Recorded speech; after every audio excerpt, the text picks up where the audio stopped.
విక్కీనైతే రౌడీలు ఇలాగా కట్టేసి ఇలా అంటూ ఉంటారు, నీకు ఈ రోజుతో నౌకలు చెల్లిపోయేవిరా, ఈ భూమి మీద ఉండే నౌకలు చెల్లిపోయేవి, నిన్ను ఈరోజు ఎలా అయినా చంపేస్తాను అని చెప్పి రౌడీ అయితే అంటూ ఉంటాడు. ఆ మాటలు విన్న పద్మావతి అయితే ఒకసారిగా షాక్ అవుతూ ఉంటుంది. ఏంటి నా సార్ని చంపేస్తారా వీళ్ళంతా చూస్తానని చెప్పి పద్మావతి అయితే అక్కడి నుంచి కాళికామాత రూపంలో వచ్చి ఒక పెద్ద కర్ర పట్టుకొని అక్కడికి వస్తూ ఉంటుంది. రౌడీలందరినీ ఆ కర్రతో అందరినీ కొట్టేస్తూ ఉంటుంది. ఈరోజు మీ అంతు చూస్తాను అని చెప్పి రౌడీ అందరినీ అక్కడ చితకబాదుతూ ఉంటుంది. అది చూసి విక్కీ అయితే చాలా హ్యాపీగా ఫీల్ అవుతూ ఉంటాడు. ఏంటి పద్మావతి నువ్వు అని అంటే, సారు మీ మీద నిన్ను ఏగు కూడా వాళ్ళనివ్వను, వీళ్ళు అలాంటిది నిన్ను చంపేద్దాం అనుకుంటున్నారా, ఏంట్రా నా సారుని చంపేద్దాం అనుకుంటున్నారా అని అంటూ ఉంటుంది పద్మావతి. ఆ మాటలు విన్న రౌడీలు అయితే నువ్వు మమ్మల్ని ఏం చేస్తావే అని అంటూ ఉంటారు. అప్పుడు దానికి పద్మావతి అయితే అందరినీ కర్రతో చితకబాదుతూ ఉంటుంది. చితకబాది విక్కీని అయితే అక్కడి నుంచి కాపాడుతూ ఉంటుంది.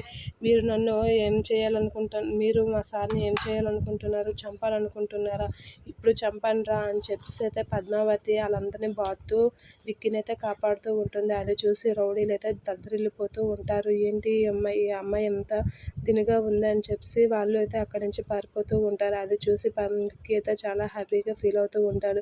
ఏంటి పద్మావతి నువ్వు ఎంత దినగా మారావు, ఇంత శక్తి ఉందా నీలో అని చెప్పి అయితే విక్కీ అంటూ ఉంటాడు. ఆ మాటలకి మిమ్మల్ని ఎవరు ఏమన్నా సరే నేను ఊరుకొని సారు, నేను ఇలానే ఉంటాను, మిమ్మల్ని ఇప్పుడు ఇలానే కాపాడుకుంటూ వస్తానని చెప్పి విక్కీతో అంటూ ఉంటుంది పద్మావతి.